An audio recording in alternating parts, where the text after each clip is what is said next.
नमस्कार विद्यार्थियों, आज हम ब्रिटिश मंत्रिमंडल की शक्तियों के बारे में आपसे चर्चा करेंगे। जैसा कि आपको ध्यान है, ब्रिटिश व्यवस्था में संसदात्मक व्यवस्था पाई जाती है और संसदात्मक व्यवस्था में दो प्रकार की कार्यपालिका दिखाई देती है, एक नाम मात्र की और दूसरा वास्तविक। ब्रिटिश मंत्रिमंडल जो वास्तविक शक्तियों का उपयोग करता है और राजा की जो समक्ष शक्तियाँ हैं, जो वैधानिक तौर पर राज्य के पास में, उन वास्तविक शक्तियों का उपयोग मंत्रिमंडल के द्वारा किया जाता है।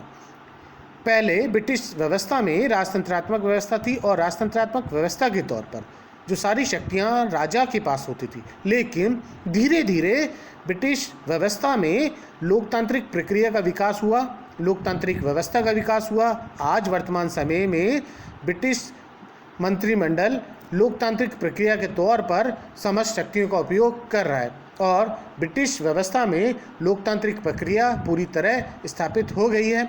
वर्तमान समय में समस्त शक्तियां जनता के प्रतिनिधि के पास पहुंच गई है। अंतिम शक्ति जनता के पास में है और जनता के जो चुने हुए प्रतिनिधि हैं, जो मंत्रिमंडल के तौर पर व्यवस्था के रूप में कार्य करते हैं, वह इन शक्तियों का उपयोग कर रहे हैं।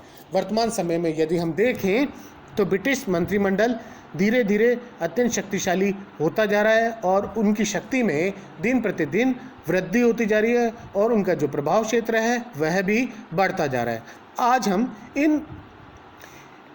आज हम ब्रिटिश मंत्रिमंडल की विभिन्न जो शक्तियों के जो आधार हैं उनके बारे में आपसे चर्चा करेंगे।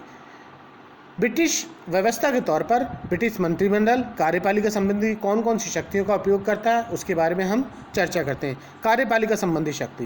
ब्रिटिश व्यवस्था में समस्त कार्यपालिका संबंधी शक्ति मंत्रिमंडल के पास में है। कार्यपालिका का समस्त नेतृत्व करना, नीतियों का संचालन करना, कार्य योजनाओं को अंजाम देना, कार्यों का क्रियान्वयन करना, योजनाओं की व्यवस्था करना, ये सभी कार्य कार्यपालिका के द्वारा किए जाते हैं और कार्यपालिका का जो नेतृत्व है वह कैबिनेट या मंत्रिमंडल करता है। कैबिनेट के द्वारा न केवल नीतियों का निर्माण किया जाता है, बल्कि राष्ट्र की जो प्रमुख नियुक्तियां हैं, ब्रिटिश व्यवस्था की जो प्रमुख प्रशासनिक अधिकारी हैं, व्यवस्था से जुड़े हुए अधिकारी हैं, उन समस्त अधिकारियों की नियुक्ति भी कैबिनेट के द्वारा या मंत्रिमंडल के द्वारा की जाती है। इसके अलावा प्रशासन के समस्त विभागों का संचालन करना, प्रशासन पर नियंत्रण स्थापित करना। ब्रिटिश व्यवस्था में अलग अलग विभाग हैं और अलग अलग विभागों का नेतृत्व अलग अलग मंत्री करते हैं और यह मंत्री न केवल विभागों का संचालन करते हैं, नियंत्रण स्थापित करते हैं, बल्कि कार्य योजनाएं व उन कार्यों को संचालित करने का कार्य भी कार्यपालिका के द्वारा किया जाता है। ब्रिटिश व्यवस्था में कार्यपालिका संबंधी जो समस्त शक्तियां हैं वह वैधानिक तौर पर राजा के पास में है, लेकिन वास्तविक तौर पर समस्त शक्तियों का उपयोग कैबिनेट के द्वारा किया जाता है। साथ में प्रशासन के अलग अलग विभागों के बीच में समन्वय स्थापित करके ब्रिटिश व्यवस्था के विकास में अपनी महत्वपूर्ण योगदान देना, ये सभी समस्त कार्य कार्यपालिका के द्वारा किए जाते हैं। कार्यपालिका संबंधी नीतियों निर्देशों को संचालन करना, विदेश नीति का संचालन करना, पड़ोसी राज्यों के साथ या अन्य राष्ट्रों के साथ संबंध स्थापित करना,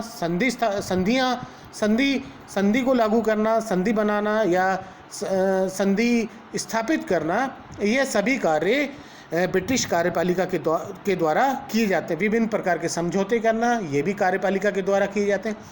विदेश नीति की संपूर्ण नीतियों को अंजाम देने का कार्य कार्यपालिका के द्वारा किया जाता है। अर्थात कार्यपालिका संबंधी जो समस्त शक्तियों का उपयोग कैबिनेट के द्वारा किया जाता है और वर्तमान समय में कार्यपालिका अत्यंत शक्तिशाली होती जा रही है। अगला पॉइंट है हमारा व्यवस्थापिका संबंधी शक्ति। ब्रिटिश व्यवस्था में मंत्रिमंडल न केवल कार्यपालिका शक्तियों का उपयोग करता है, वर्तमान समय में यदि हम देखें तो कार्यपालिका के साथ साथ व्यवस्थापिका संबंधी क्षेत्र में कार्यपालिका की जो शक्ति है वो दिन प्रतिदिन बढ़ती जा रही है। ब्रिटिश मंत्रिमंडल न केवल प्रशासनिक शक्तियों का उपयोग करता है, प्रशासन का नेतृत्व करता है, बल्कि व्यवस्थापिका संबंधी शक्तियों का भी उपयोग करता है। ब्रिटिश व्यवस्था में द्विदलीय व्यवस्था पाई जाती है और द्विदलीय व्यवस्था के अंतर्गत जिस राजनीतिक दल का स्पष्ट बहुमत होता है वह सरकार का नेतृत्व करता है, वह व्यवस्थापिका का नेतृत्व करता है। अर्थात व्यवस्थापिका में जिस राजनीतिक दल का बहुमत होता है वह सरकार व कार्यपालिका का नेतृत्व करता है। कार्यपालिका के तौर पर यदि हम देखें तो व्यवस्थापिका के अंतर्गत वह संसद का अधिवेशन बुलाने का कार्य, सदन में विधेयकों को कानूनी रूप देने का कार्य व्यवस्थापिका के अंतर्गत करता है। कार्यपालिका में विभिन्न कानूनों का निर्माण करना, कानूनों के प्रारूपों को तैयार करना, ये समस्त कार्य कैबिनेट के द्वारा या मंत्रिमंडल के द्वारा किया जाता है।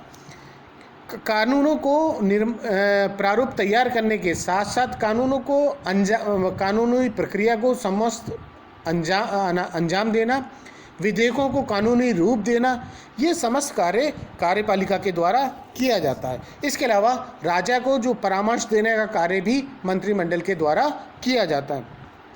सदन को विघटित करना, सदन का अधिवेशन बुलाना, सदन का विघटन करना, ये समस्त कार्य ब्रिटिश मंत्रिमंडल के द्वारा किए जाता है। इसके अलावा अध्यादेश जारी करना, समय समय पर आवश्यकता अनुसार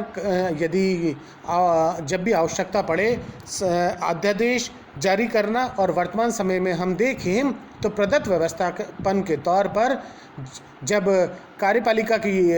व्यवस्थापिका की शक्तियों में दिन प्रतिदिन वृद्धि होती जा रही है, व्यवस्थापिका उन कानूनों का सही समय पर निर्माण नहीं कर पाती है, अतः वह सभी कानूनों का निर्माण आवश्यकता अनुसार, परिस्थितियों अनुसार मंत्रिमंडल के द्वारा किया जा रहा है। और प्रदत्त व्यवस्थापन के तौर पर मंत्रिमंडल की जो शक्तियां हैं वो दिन प्रतिदिन बढ़ती जा रही हैं, उनका प्रभाव क्षेत्र बढ़ता जा रहा है।